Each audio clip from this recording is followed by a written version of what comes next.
আসসালামু আলাইকুম। আমি মোহাম্মদ জাকির হোসেন, বিডি অনলাইন কোর্সেসের পক্ষ থেকে সবাইকে স্বাগত জানাচ্ছি। আজকের এই ভিডিওর মাধ্যমে আমরা দেখব কম্পিউটারে একটা হার্ড ড্রাইভকে কীভাবে হাইড এবং আনহাইড করা যায়। আমাদের অনেক সময় প্রয়োজনীয় অনেক ছবি বা সফটওয়্যার বা কাজের এরকম অনেক জিনিস থাকে যা আমরা চাই না যে আমাদের অবর্তমানে আমাদের কম্পিউটার বা ল্যাপটপে এসে বা বহিরাগত কেউ এসে এটা ওই হার্ড ড্রাইভটা নিয়ে ঘাটাঘাটি করুক। তো এই ক্ষেত্রে আমাদের পক্ষ থেকে সাজেশন হচ্ছে যে আমরা আমাদের প্রয়োজনীয় যে হার্ড ড্রাইভটি আছে সেটাকে আমরা হাইড করে রাখবো কম্পিউটার থেকে, যাতে বহিরাগত কেউ এসে ওটাকে নিয়ে ঘাটাঘাটি না করতে পারে। তো চলুন আজকে আমরা দেখব এখন এই ভিডিওর মাধ্যমে কীভাবে সে কাজটি করা যায়।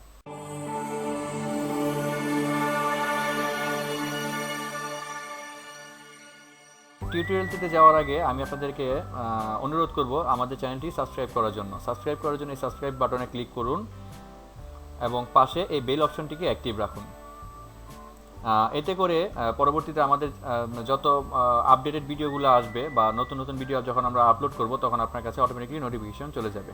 প্রথমে মাই কম্পিউটারে রাইট মাউস ক্লিক করব, এখান থেকে ম্যানেজ অপশনে যাব।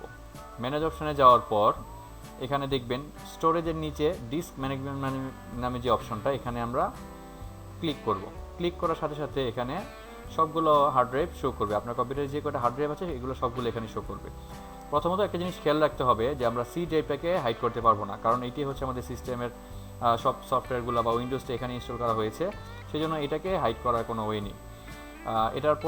এটা ছাড়া বাকি যে কোনো হার্ড ড্রাইভই আপনি হাইড করতে পারবেন এবং প্রয়োজনে এটাকে আবার আনহাইড করে আপনার কম্পিউটার আবার শো করতে পারবেন। যাই হোক, ফর এক্সাম্পল আমরা যদি পার্সোনাল যে জি ড্রাইভটা এটাকে আমরা হাইড করব, তো এখান থেকে আমরা পার্সোনাল জি ড্রাইভটাকে সিলেক্ট করব। সিলেক্ট করার পর রাইট মাউস ক্লিক করব। রাইট মাউস ক্লিক করার পর এখানে change drive letter and paths এই অপশনটাতে ক্লিক করব। ক্লিক করার পর এখানে তিনটা অপশন দেখতে পারবেন, অ্যাড, চেঞ্জ অ্যান্ড রিমুভ। যেহেতু আমরা এটাকে হাইড করব সেই জন্য আমরা এটাকে রিমুভ করব। রিমুভ করার পর একটা ওয়ার্নিং বক্স আসবে, এখানে ইয়েস। পরবর্তীতে আরেকটা ওয়ার্নিং বক্স আসবে, সেখানে আমরা ইয়েস ক্লিক করব। এখানে ভয়ের কিছু নেই, এই হার্ড ডিস্কটা কিন্তু আমরা রিমুভ করে ফেলিনি, এটাকে হাইড করা হয়েছে আর কি। যাই হোক, তাহলে আমরা একটু দেখি আমাদের মাই কম্পিউটার থেকে যে আমাদের আসলে কি জি ড্রাইভটা কি শো করতেছে কিনা, যেটা পার্সোনাল নামে ছিল। চলুন মাই কম্পিউটারে যাই। দেখেন এখানে সি ড্রাইভ আছে, ডি ড্রাইভ আর ই ড্রাইভটা, এখানে কিন্তু ডি ড্রাইভটাকে আর শো করতেছে না। এটা হচ্ছে আমাদের প্রসেস যেভাবে আমরা একটা হার্ড ড্রাইভ হাইড করতে পারি। এখন প্রয়োজনের তাগিদে আমরা এটাকে আবার আনহাইডও করতে পারবো। তাহলে দেখি কীভাবে সেটা করা হয়। মাই কম্পিউটারে যাব, এখান থেকে রাইট মাউস ক্লিক করে ম্যানেজ অপশনে যাব। ম্যানেজ অপশন থেকে ঠিক সেম আগের মতোই স্টোরেজ থেকে ডিস্ক ম্যানেজমেন্ট এখানে ক্লিক করব।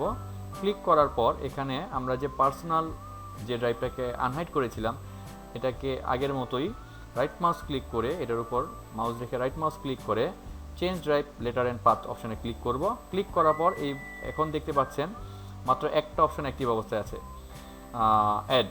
তো এটাতে ক্লিক করব। ক্লিক করার পর যে ডায়লগ বক্সটা আসবে ওখানে কোনো কিছু না ধরে আমরা ওকে বাটনে ক্লিক করব। ওকে বাটনে ক্লিক করার পর এই কম্পিউটার ম্যানেজমেন্টের ডায়লগ বক্সটা অফ করে দিই। অফ করে দেওয়ার পর এখন আমরা যদি মাই কম্পিউটারে যাই তাহলে দেখবেন আমাদের সেই হার্ড ড্রাইভটা এখন শো করতেছে। তো এটা ছিল একটা কম্পিউটার থেকে কীভাবে হার্ড ড্রাইভ হাইড এবং আনহাইড করা যায়।